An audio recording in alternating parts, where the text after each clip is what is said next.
কইরে খালিদ কইরে উমর, এসেছে নতুন বদর, কইরা সে দিগ্বিজয়ী নবীন মুজাহিদ। এখনো কি গাইতে হবে ঘুম ভাঙানির গীত, এখনো কি গাইতে হবে ঘুম ভাঙানির গীত। বিশ্বব্যাপী মুশরিকেরা সাজতে চায় যে মুরল, ওই মুরলগিরি হবে এবার মুমিনের দখল। বিশ্বব্যাপী মুশরিকেরা সাজতে চায় যে মুরল, ওই মুরলগিরি হবে এবার মুমিনের দখল। এই ভয়েতে সব জালিমের হারাম হলো নিদ, এই ভয়েতে সব জালিমের হারাম হলো নিদ। এখনো কি গাইতে হবে ঘুম ভাঙানির গীত, এখনো কি গাইতে হবে ঘুম ভাঙানির গীত। কইরে খালিদ কইরে উমর, এসেছে নতুন বদর, কইরে খালিদ কইরে উমর, এসেছে নতুন বদর, কইরা সেই দিগ্বিজয়ী নবীন মুজাহিদ। এখনো কি গাইতে হবে ঘুম ভাঙানির গীত, এখনো কি গাইতে হবে ঘুম ভাঙানির গীত। মুসলমানের অহংকারে কাঁপছে বিশ্ববাজি, ফিলিস্তিন লড়ছে দেখো জীবন রেখে বাজি। মুসলমানরা বাঁচলে গাজী, মরলে যে শহীদ, মুসলমানরা বাঁচলে গাজী, মরলে যে শহীদ। এখনো কি গাইতে হবে ঘুম ভাঙানির গীত, এখনো কি গাইতে হবে ঘুম ভাঙানির গীত। কইরে খালিদ কইরে উমর, এসেছে নতুন বদর, কইরে খালিদ কইরে উমর, এসেছে নতুন বদর, কইরা সেই দিগ্বিজয়ী নবীন মুজাহিদ। এখনো কি গাইতে হবে ঘুম ভাঙানির গীত। কথা বলেন ঠিক কিনা? ইসলামের জন্য, কোরআনের জন্য যদি রক্ত দিতে হয়, জীবন বিলাতে হয়, আমরা মুসলমান আছি না? কোরআনের পক্ষে কথা বলিও, কোরআনের বিপক্ষে কখনো চলে যেও না। কথা বলেন ঠিক কিনা? এই জন্য আল্লাযীনা হুম ফি সালাতিহিম খাশিউন, সফল মুমিনদের আরেকটা গুণ হইল যারা নামাজ দ্বিদস্তরে পড়ে, মন লাগায় নামাজ পড়ে, মন লাগায় দিল লাগায় নামাজ পড়ে। কিন্তু আমাদের অবস্থা হইল আমরা মসজিদে ঢুকি সকলের শেষে, বাহির হই সকলের আগে। কথা বলেন ঠিক নি? দেখবা যুবক ভাই, দেখবা যখন জুমাবার আসে, এমনও কিছু মুসল্লি আছে ইমাম সাহেব যখন খুতবা দাঁড়ায় যায়, দৌড়িয়া দৌড়িয়া মসজিদে ঢুকে। কথা কয় না? এরকম মুসল্লিও আছে। দেখবা দেখবা সকলের শেষে আপনার ঢুকছে, সালাম ফিরাইতে দেরি হয়েছে, বাম দিকে সালাম ফিরার আগে জুতা হাতে। মুসলমান কথা বলেন ঠিক কিনা? মুসলমান, এরকম লোক দেখানো নামাজ হবে না। আল্লাহ পাক রব্বুল আলামিন বলেন, ফাওয়াইলুল লিল মুসাল্লিন আল্লাযীনা হুম আন সালাতিহিম সাহুন আল্লাযীনা হুম ইরাউন। আল্লাহ পাক রব্বুল আলামিন বলেন, আল্লাহ বলেন সফল মুমিনের একটা গুণ হইল নামাজ পড়বে, নামাজ পড়বে ধীরে স্থিরে পড়বে, দিল লাগায় মন লাগায় নামাজ পড়বে। এটা হলো সফল মুমিনের একটা গুণ। আল্লাহ বলেন তোমরা ভালো করে শোনো, ভালো করে শোনো।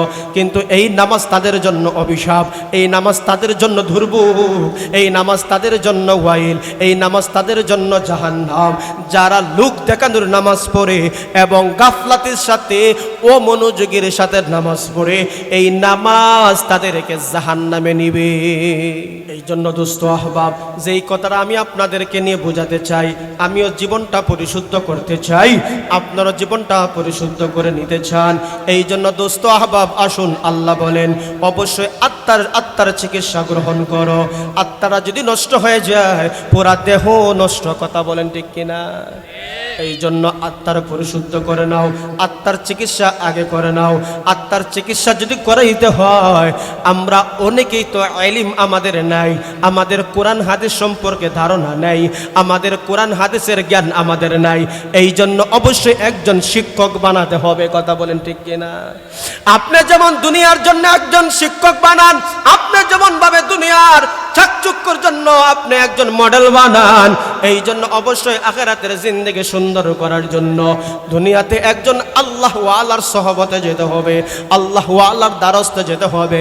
তার মাধ্যমে নিজের জীবনে যত ভুল আছে, নিজের জীবনে যত ভুল আছে সংশোধন করানোর দরকার আছে না নাই? এই জন্য আল্লাহ পাক রব্বুল আলামিন বলেন, ওয়া নুনাজ্জিলু মিনাল কুরআনি মা হুয়া শিফা ওয়া রাহমাতুল লিল মুমিনিন ওয়া লা ইয়াজিদুজ জালিমিনা ইল্লা খাসারা।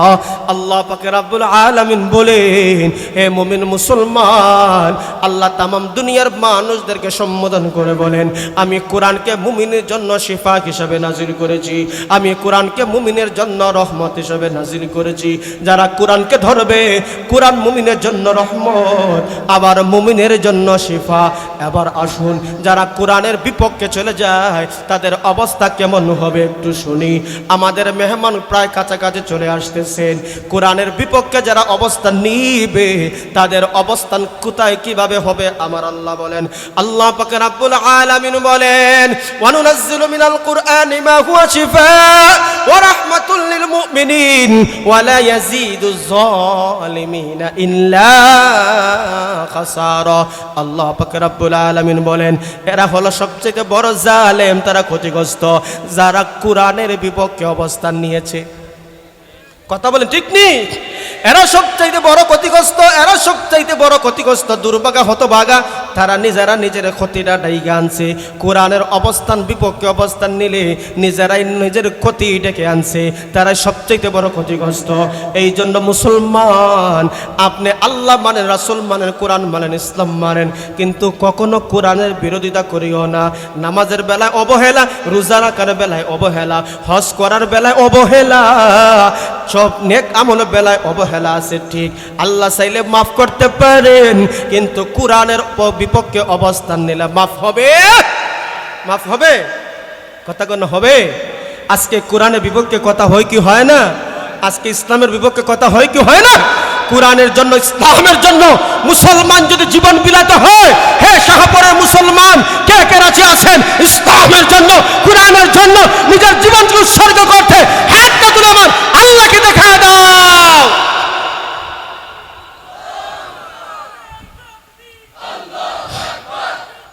কোরআনের জন্য জীবন দিতে রাজি আছেন না নাই?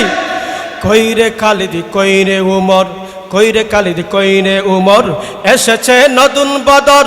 কইরে খালিদ কইরে উমর, এসেছে নতুন বদর। কইরে সে দিগ্বিজয়ী নবীন মুজাহিদ। এখনো কি গাইতে হবে ঘুম ভাঙানির গীত? এখনো কি গাইতে হবে ঘুম ভাঙানির গীত?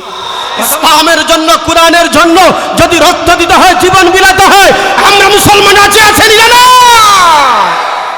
কোরআনের পক্ষে কথা বলিও, কোরআনের বিপক্ষে কখনো চলে যেও না। কথা বলেন ঠিক কিনা? এই জন্য আল্লাহ বলেন, কোরআনের বিপক্ষে যারা অবস্থান নিয়েছে, কোরআনের বিপক্ষে যারা চলে যাবে, তারা নিজেরাই নিজের ক্ষতি ডেকে আনছে, আর এরাই হলো জাহান্নামে চলে যাবে। কথা বলেন ঠিক কিনা? তো আমরা জাহান্নামে যেতে চাই না জান্নাতে যেতে চাই? জান্নাতে যেতে হলে এক নম্বর কোরআনের চিকিৎসা নিতে হবে। নিজের শারীরিক রোগের চিকিৎসা কোরআন থেকে নিতে হবে। আত্মার রোগ আমাদের যাদের আছে, হক্কানি উলামায়ে কেরামের তত্ত্বাবধানে কোরআন হাদিস শিখে বুঝে নিজের জীবনটাকে পরিশুদ্ধ যদি করে নিতে পারি, আল্লাহ পাক রব্বুল আলামিন বলেন, তোমরা দুনিয়ার মধ্যে সবচাইতে শ্রেষ্ঠ হয়ে যাবে। কথা বলেন ঠিক? আল্লাহ পাক রব্বুল আলামিন বলেন, দুনিয়ার মধ্যে সবচাইতে নিকৃষ্ট হলো কারা? যারা নিজের আত্মাকে পরিশুদ্ধ করে নাই, তারাই হলো দুনিয়ার নিকৃষ্ট। শুধু তাই না, শুধু তাই না, আল্লাহ বলেন, শুনো হে মুমিন মুসলমান, ভালো করে শুনো, ইন্নাল্লাযীনা আমানু ওয়া আমিলুস সালিহাত উলাইকা হুম খায়রুল বারিয়া। যারা আল্লাহর উপর ঈমান এনেছে, নেক আমল করেছে, এদের অবস্থান আল্লাহ বলেন তারা হলো দুনিয়ার মধ্যে সবথেকে শ্রেষ্ঠ। আর জোরে কন্না সুবহানাল্লাহ।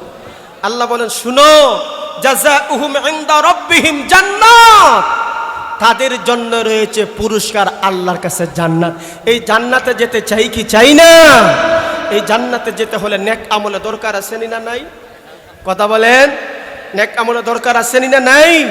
আমরা কিছু নেক আমল করতে রাজি আছেন না নাই? কথা কন না কেন? আর জোরে কন, কে কে রাজি আছেন হাতটা তুলেন। আলহামদুলিল্লাহ, আল্লাহ কবুল করুন, সকলে বলেন আমিন।